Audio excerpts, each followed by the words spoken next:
We've sailed Washington's San Juan Islands and BC's Gulf Islands many times.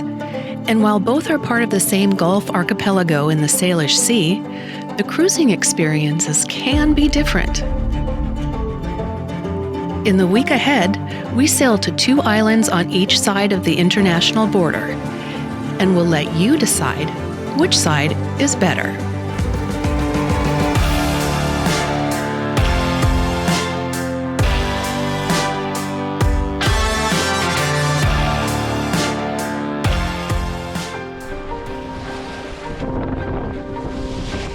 Most cruisers either cross the Strait of Juan de Fuca from the south or the Strait of Georgia from the north to get to the islands. We've done both, and one thing's the same about both passages. You never really know the conditions you'll get until you get out there. The NOAA Marine Forecast says it's 10 to 15 right now out there, and it should be calming down to 5 to 10. And then it's going to pick up to a small craft advisory in the afternoon. The predict wind forecast says we're going to have about 5 knots the entire way. So nothing is still consistent, but we're going to go for it anyway. Winds are frequently much higher than forecast, and often the prevailing wind waves, which can reach up to 10 feet, are on your beam, no matter if you're sailing north or south.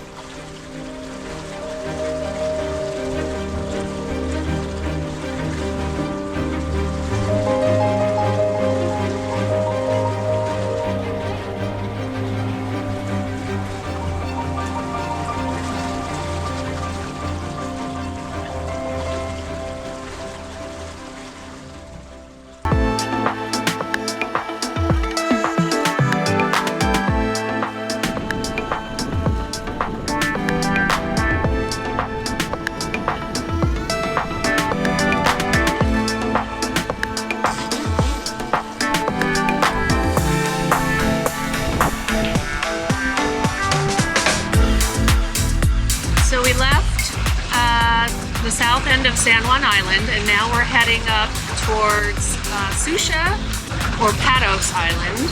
We're going to stop by Patos first to see if there are any mooring balls available or places to anchor and stay there if so. If not, we're going to head to Susha, and it's a beautiful day today, so we're going to hopefully sail at some point, but there is little to no wind. So we'll see what happens. We have a couple more hours to go. Every time we're sailing in the area, we've yet to successfully moor at Patos Island. There's just one anchorage, Active Cove, that happens to be open to the prevailing northwest winds. It's narrow, shallow, and rocky, so not a particularly good place to anchor either. But there is one remaining mooring buoy maintained by the state park system. And once again, it's already been taken by another boat.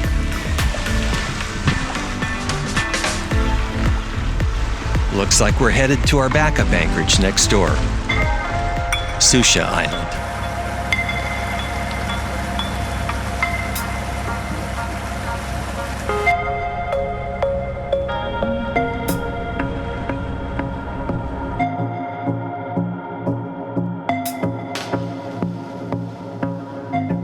In the San Juans, many anchorages have public mooring buoys, while some are also ideal for anchoring. In the Gulf Islands and throughout BC, it's common practice to anchor with a stern tied ashore, which I think we've never done while sailing in U.S. waters. Public mooring buoys in BC are less common.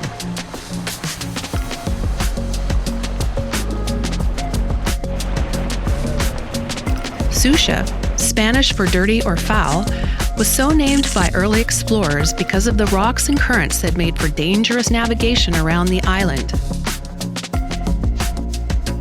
There are 3 main hikes covering approximately 10 miles of trails across the 550-acre island. Our hike took us from the anchorage in Echo Bay to Fossil Bay, and a view of the Gulf Islands to the west through Fox Cove. The hike over to Fossil Bay is a little over a mile from Echo Bay, We've never been over here on this side of the island, and I actually think it's a more beautiful part of the island than where we typically go over in Echo Bay. Right here. It's just out there watching us.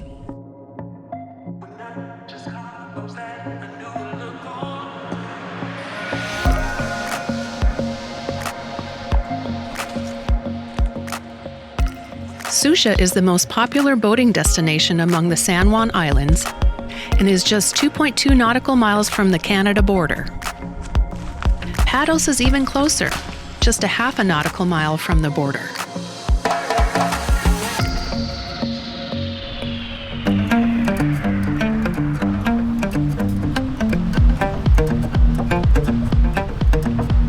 Today we are headed over to Pender Island.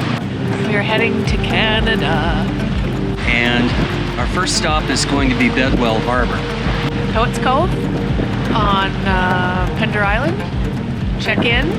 We're going to go into the back of Bedwell Harbor. We're going to drop anchor, have lunch, and then go out for a little dinghy exploration. We're going to see if we can go down the channel between North and South Pender Islands. No sails up yet, but hopefully soon.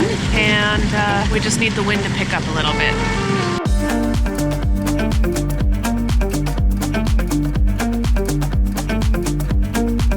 The process to check in from one country to another is also a bit different. When arriving in Canada, cruisers must physically stop at a Canadian customs dock and call a customs office from a phone on the dock with passport and boat registration information. When arriving in the US, it's a little easier. We simply submit our arrival information online via the CBP Roam app as soon as we cross the maritime border, and the customs agents initiate a video call to complete the check-in.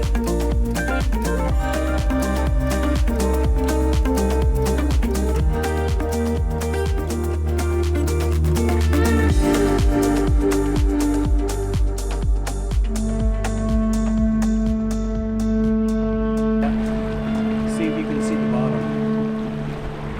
Not yet.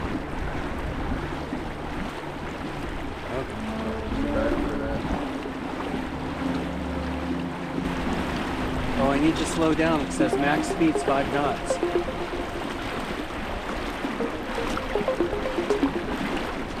Though we've never specifically counted them all, it just seems to us like BC has more marinas, dockside pubs, and stores for cruisers.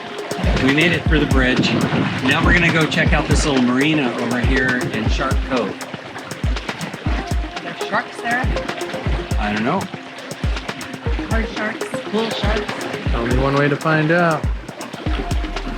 It seems like there are a lot more little marinas and harbors and little places you can stop in, restaurants throughout the islands than I think the San Juans do. I think the San Juans are primarily Like 3 or 4. primarily more like private homes. But I think the boating community here is much bigger.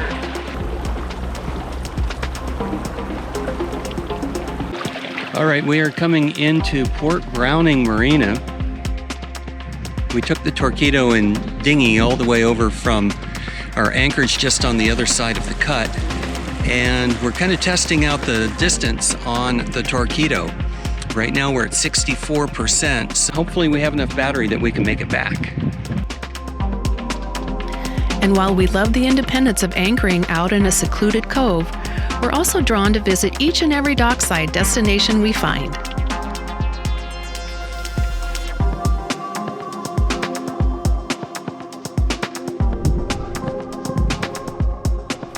There it is. We made 15%.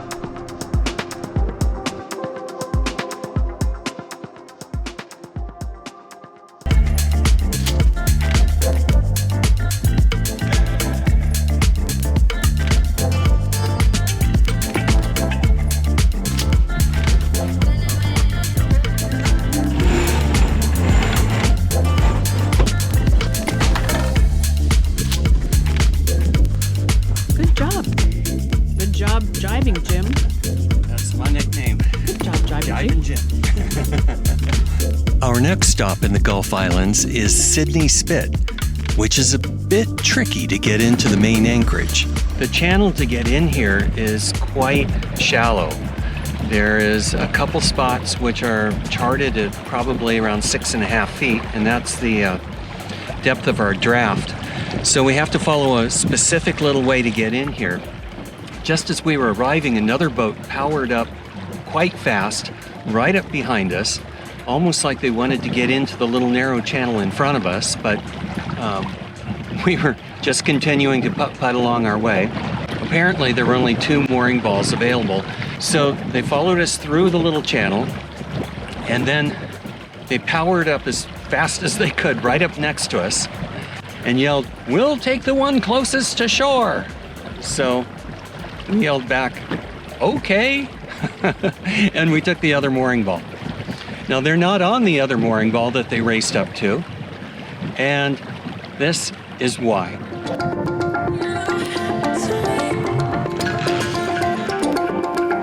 So there's no need to be aggressive when coming into these things. I guess karma will have its own way.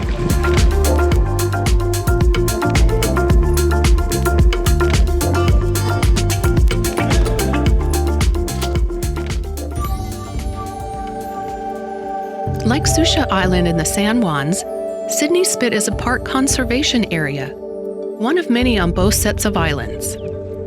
It's about 50% larger than Susha, and unlike Susha, accessible by passenger ferry from its closest neighboring town. There are 3 main trails here: the Forest Trail, Dune Trail, and Marsh Trail, each about a mile round trip.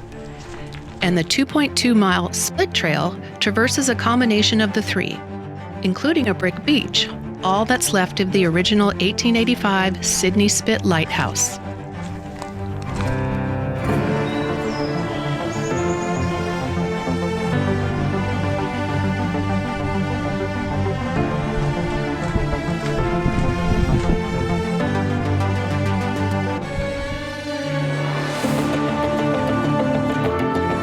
So having seen a taste of both, which set of islands is better for cruising?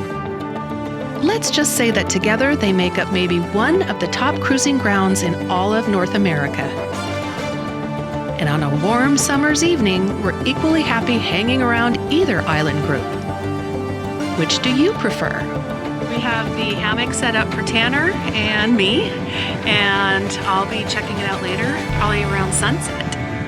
Join us in our next episode as we visit the capital of BC, Victoria, to provision up for sailing west, out the Strait of Juan de Fuca, to follow the wild Pacific coast.